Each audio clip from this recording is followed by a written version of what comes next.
कहानी की शुरुआत होती है एमा से। एमा एक फेमस और अपने स्कूल की सबसे टॉपर लड़की है। इसी वजह से उस पर बहुत सारे लड़के मरते हैं। और दूसरी तरफ हमें दिखाया जाता है डीन को, जो एक बहुत आलसी लड़का होता है। सुबह उठते ही वीडियो गेम खेलने लगता है। तभी उसके डैड आकर उसे टोकते हैं और स्कूल के लिए तैयार होने को कहते हैं। उन्हें अपने बेटे की बहुत चिंता है। उधर एमा अपनी सहेली लीज से मिलती है। दोनों बातें कर रही होती हैं। तभी एक लड़का स्टीबेन आकर एमा को हाय कहता है। ये देखकर लीज एमा के मजे लेने लगती है। कुछ ही देर में सभी बच्चे अपनी क्लास में आ जाते हैं और तभी टीचर बताते हैं कि अगली सुबह 7 बजे ट्रिप पर जाने के लिए बस निकलेगी। उसी समय एमा क्लास में लेट आती है और डीन भी पीछे से आकर एमा से टकरा जाता है और सॉरी बोलकर वहां से चला जाता है। फिर टीचर ट्रिप के बारे में और जानकारी देते हैं। लीज एमा से कहती है कि डीन भी ट्रिप पर जा रहा है अपने पापा के पैसों से। फिर वो डीन को देखकर उसे चिढ़ाती है। लंच के बाद लीज अपनी फ्रेंड को बताती है कि सुबह स्टीबेन और एमा के बीच कुछ चक्कर चल रहा है और कहती है कि कल ट्रिप पर हम इन दोनों का काउंट करवा ही देंगे। ये सुनकर एमा कहती है कि ये फालतू बातें छोड़कर ट्रिप पर ध्यान दो। बात करते समय एमा की नजर डीन पर पड़ती है, जो एक चाकू से सेब काट रहा होता है। तभी एक टीचर आकर डीन को डांटती है और कहती है कि स्कूल में चाकू क्यों लाया और उसे प्रिंसिपल के पास ले जाती है। अगली सुबह एमा ट्रिप के लिए तैयार होती है और अपने मॉम डैड को शुक्रिया अदा करती है कि उन्होंने उसे ट्रिप पर जाने दिया। उधर डीन ट्रिप पर नहीं जाना चाहता, लेकिन उसके पापा उसे समझाते हैं कि उन्होंने कितनी मेहनत से ये मौका दिलाया है। ये सुनकर डीन पापा की बात मान लेता है। इसके बाद सभी बच्चे ट्रिप के लिए बस में बैठने लगते हैं। तभी स्टीबेन एमा से कुछ बातें करने लगता है, लेकिन एमा शर्म की वजह से उससे ठीक से बात नहीं कर पाती। कुछ घंटों के बाद सभी लोग ट्रिनिटी आइलैंड पहुंचते हैं। बस से उतरते ही टीचर बताते हैं कि डिनर से पहले सभी बच्चे स्विमिंग पूल में मस्ती कर सकते हैं,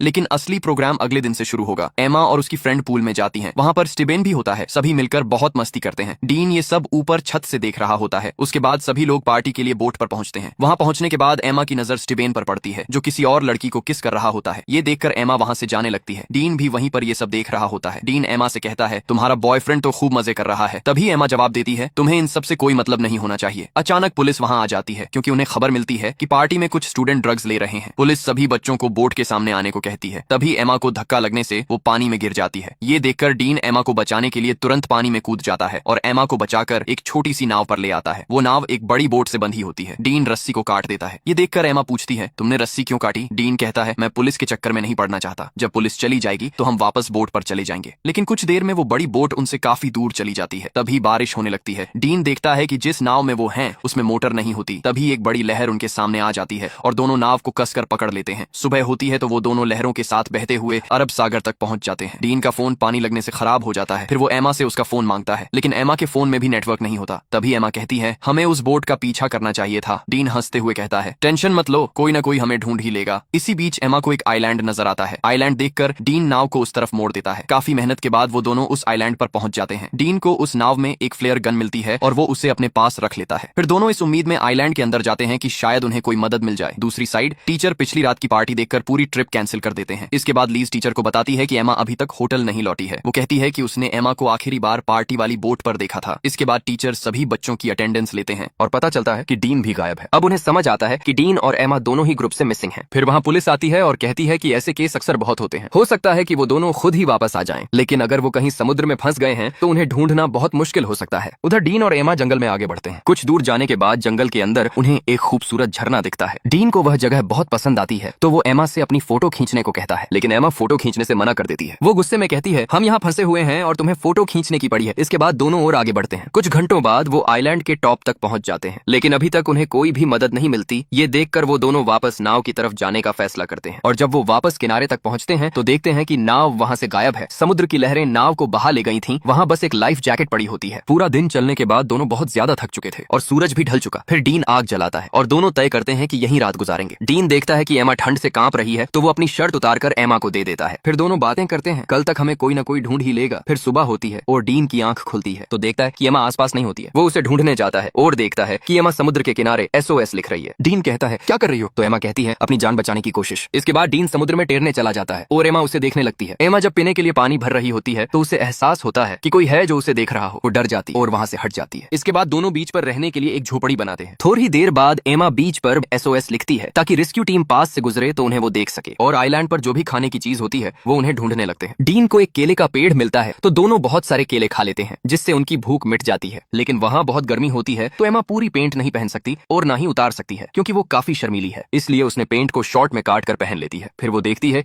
कि डीन झोपड़ी में सो रहा होता है तो वो भी उसके पास जाकर सो जाती है। तभी अचानक डीन करवट लेता है और हाथ एमा पर रख देता है, लेकिन एमा को ये अच्छा लगता है और वहाँ कुछ नहीं कहती है। अब अगले दिन एमा जब झरने में नहा रही होती है तभी डीन वहाँ आ जाता है। एमा ये देखकर डीन से कहती है, मैं यहाँ नहा रही है, जाओ यहाँ से। फिर डीन उसको कहता है, तुमने ही तो कहा था कि मुझे डर लगता है, तो यही खड़े रहना। फिर एमा बताती है कि उसे लगता है कि इस आइलैंड पर कोई भी रहता है। उधर न्यूज में एमा और डीन के लापता होने की खबर आने लगी है और अब कुछ ही देर में रात होने वाली है। तभी एमा डीन से कहती है, मुझे अपने घर की बहुत याद आ रही है। इसके बाद डीन आइलैंड पर कुछ खोज रहा होता है कि तभी डीन को एक इंसान का कंकाल मिलता है। उसे देखकर एमा बहुत डर जाती है और कहती है, शायद ये भी हमारी ही तरह इस आइलैंड पर फंस गया होगा और अगर हमें भी मदद नहीं मिली तो हम भी इसी की तरह मारे जाएंगे। डीन उसे समझाता है, हम अकेले नहीं हैं, हमारे पीछे हमारे पेरेंट्स हैं और अगर हम एक दूसरे का साथ देते रहे तो हम घर जरूर पहुंचेंगे। ये कहते ही डीन एमा को किस करने लगता है। एमा किसी को पहली बार किस कर रही थी और उसे ये सब अच्छा भी लग रहा था और फिर वही हुआ जिसकी उम्मीद थी, वो दोनों अपनी हदें पार कर जाते हैं। अगली सुबह एमा बहुत खुश थी क्योंकि उसने पहली बार एक रात का मजा लिया था और जब वो उठती है तो देखती है कि डीन उसे कहीं दिखाई नहीं दे रहा था। वो उसे आवाज देती है लेकिन उसे सामने से कोई जवाब नहीं मिलता। वो डर जाती है और उसे ढूंढते हुए जंगल में चली जाती है। जैसे ही वो जंगल में जाकर देखती है तो डीन एक गड्ढा खोद रहा है। एमा को कुछ समझ नहीं आ रहा था कि डीन ये क्या कर रहा है। उसी वक्त एमा फिसलकर नीचे गिर जाती है और उसके घुटनों में चोट लग जाती है। डीन तुरंत उसकी मदद करता है और उसकी चोट ठीक कर देता है। वो उसे भरोसा दिलाता है, कुछ नहीं होगा, तुम ठीक हो जाओगी। फिर दोनों पानी में नहाने जाते हैं। नहाने के बाद डीन एमा को अपनी माँ की कहानी सुनाता है कि कैसे एक कार एक्सीडेंट में उसकी माँ की मौत हो गई थी। एमा बहुत ध्यान से उसकी बातें सुनती है। तभी अचानक बारिश होने लगती है और डीन बारिश के मजे लेने लगता है। एमा ये देखकर बहुत खुश होती है। फिर दोनों साथ में बारिश के मजे लेने लगते हैं। डीन एक फूल तोड़कर उसके बालों में लगाता है। एमा खुश होकर कहती है, मुझे बारिश का फूल मजा लेना है। इधर न्यूज में बताया जाता है कि डीन और एमा को गुम हुए पूरा 1 महीना हो चुका है और पुलिस को लगता है कि अब वो दोनों जिंदा नहीं है। इसलिए पुलिस ने आधिकारिक रूप से उनकी तलाश करना बंद कर दी है। और दूसरी तरफ डीन एमा को ग्रीन लाइट के बारे में बताता है, जिसके बारे में डीन की मॉम ने उसे बताया था, एक हरी रोशनी जो सूरज ढलने पर दिखाई देती है। लेकिन डीन ने कभी उसे अपनी आंखों से नहीं देखा था। अब कुछ दिन और गुजरते हैं। दोनों खूबसूरत आइलैंड का आनंद लेने लगते हैं। वो समुद्र में नहाते हैं, तैरते हैं और खूब मजे करते हैं। ये सब करने से वो दोनों बहुत करीब आ जाते हैं। फिर एक दिन एमा डीन से पूछती है, तुमने पहली बार कैसे किया था? डीन पूछता है, कैसा लगा तुम्हें? एमा कहती है, बहुत अच्छा। ऐसे ही कुछ देर तक वो रोमांटिक बातें करते हैं। इसके बाद दोनों जंगल में फल तोड़ने जाते हैं। थोड़ा आगे जाकर फल तोड़ता है। उसी समय उन दोनों को हवाई जहाज की आवाज आती है। दोनों आवाज सुनकर खुले मैदान की तरफ दौड़ते हैं। डीन जल्दी से एमा के बैग में फ्लेयर गन ढूंढने लगता है ताकि जहाज को संकेत दे सके, लेकिन उसे फ्लेयर गन नहीं मिलती है जब तक प्लेन काफी दूर चला जाता है। उधर एमा को भी फ्लेयर गन नहीं मिलती। लेकिन अब एमा को पूरा शक हो जाता है कि इस आइलैंड पर कोई तो है जो उनके सामान चुरा रहा है। अब कुछ दिन और बीत जाते हैं। दोनों उदास होकर अपनी झोपड़ी में बैठ जाते हैं और कहते हैं, शायद अब हमें घर जाने की उम्मीद छोड़ देनी चाहिए, शायद अब हमें यही अपनी लाइफ बितानी होगी। तभी डीन को एक जानवर की आवाज आती है और वो उसे जंगल में देखने चला जाता है। ये देखकर एमा डर जाती है और उसके पीछे जाने लगती है। तभी अचानक डीन को एक काला तेंदुआ दिखाई देता है। वो भागने लगता है और पैर फिसलने पर गिर जाता है। एमा दौड़ते हुए उसके पास जाती है और देखती है कि डीन ने उस काले तेंदुए को मार डाला है। दूसरी तरफ एमा और डीन के दोस्त और मॉम डैड ये मान चुके हैं कि वो अब नहीं लौटेंगे। अब सभी नॉर्मल हो चुके थे। सभी लोग अपने अपने कामों में लग चुके हैं और इधर एमा और डीन ने भी आइलैंड पर रहना सीख लिया था। शिकार करना, पत्तों से झोपड़ी बनाना और जंगल में जीवन बिताना। वो दोनों अब साथ में बहुत खुश रहते थे। फिर एक दिन एमा को उल्टी होने लगती है। डीन डर जाता है और उससे पूछता है, तुम प्रेग्नेंट हो? एमा जवाब देती है, नहीं, बस ऐसे ही उल्टी हो गई। वो दोनों थक हार कर वहीं नीचे जमीन पर लेट जाते हैं। तभी ऊपर से उनकी पुरानी चीजें गिरने लगती हैं। दोनों ऊपर देखते हैं। एक बंदर ऊपर बैठा है और उनके सामान नीचे फेंक रहा है। एमा ये देखकर समझ जाती है कि इस आइलैंड पर और कोई नहीं बल्कि यही बंदर था। बंदर के हाथ में वही फ्लेयर गन थी जो पहले उन्हें नहीं मिली थी। तभी एमा बंदर को एक केला दिखाती है और बंदर गन नीचे फेंक देता है। उसी समय उन्हें एक हेलीकॉप्टर की आवाज सुनाई देती है। वो तुरंत भागकर खुले मैदान में आ जाते हैं। एमा फ्लेयर गन लोड करती है और हवा में फायर कर देती है। हेलीकॉप्टर उन्हें देख लेता है। आखिरकार 3 महीने बाद वो बच जाते हैं और जब वो एयरपोर्ट लौटते हैं तो उनके दोस्त और मॉम डैड का दिल खुशी से भर जाता है। आंखों में आंसू और चेहरे पर मुस्कान। दोनों अपने अपने घर आ जाते हैं। उसी रात डीन एमा से मिलने आता है। दोनों बातें करते हैं कि घर लौटना कितना अजीब लग रहा है। डीन एमा को किस करने की कोशिश करता है पर एमा मना कर देती है और कहती है, हर 10 मिनट में मेरी मॉम मुझे देखने मेरे रूम में आती है। अब डीन कहता है, शायद अब मुझे चलना चाहिए। तभी एमा बताती है, मेरी मॉम डैड ने हमारी वापसी की खुशी में एक पार्टी रखी है, तुम्हें पार्टी में आना ही होगा। अगले दिन सभी लोग उस पार्टी में आ जाते हैं। एमा के मॉम डैड सबके सामने अपनी बेटी और डीन की वापसी की खुशी में कुछ कहने लगते हैं, लेकिन भीड़ से दूर स्टेसी डीन के पास आकर पूछने लगती है, तुम सबसे दूर क्यों रहते हो? डीन मुस्कुराकर कहता है, मुझे भीड़ में रहना पसंद नहीं है। कुछ देर बाद डीन इशारे में एमा को बुलाता है, लेकिन एमा उसे इग्नोर कर देती है। ये देखकर डीन थोड़ा उदास हो जाता है और चुपचाप पार्टी से चला जाता है। अब सब कुछ धीरे धीरे नॉर्मल होने लगता है। एमा, जो आइलैंड से लौटने के बाद काफी मशहूर हो चुकी थी, अब सबकी नजरों में है। लेकिन इधर डीन अभी भी अकेला रहता है और जब भी एमा और डीन एक दूसरे के सामने से गुजरते हैं तो बस खामोश नजरें ही सारी बातें कह जाती हैं। कुछ दिन बाद एमा डीन को कॉल करती है। डीन थोड़ा उदास था इसलिए एमा का कॉल नहीं उठाता। एक शाम स्टेसी एमा के कमरे में आती है और कहती है, हम सबने तुम्हें बहुत मिस किया और मॉम डैड तो जैसे पूरे टूट ही चुके थे। हमें लगा कि हमने तुम्हें हमेशा के लिए खो दिया, लेकिन आज हम सब साथ हैं और बहुत खुश हैं। एमा मुस्कुराते हुए कहती है, तुम मेरी सबसे अच्छी बहन हो, और दोनों डिसाइड करती हैं कि वो साथ में प्रॉम पार्टी में जाएंगी। दूसरी तरफ डीन अपनी माँ की कब्र पर जाता है। वो बहुत रोता है, माँ उसे बहुत याद आती है। उसी रात जब वो घर में टीवी देख रहा होता है, उसके डैड उसके पास आते हैं और कहते हैं, क्या तुम मेरी जैकेट पहनकर पार्टी जाना चाहोगे? उधर एमा अपनी बहन स्टेसी के साथ पार्टी में पहुंचती है। वहाँ उसकी फ्रेंड लीज उसे पकड़कर कहती है, चलो तुम्हारे लिए एक सरप्राइज है। जैसे ही एमा बाहर देखती है, डीन बाहर बारिश में खड़ा है, उसी कोट में,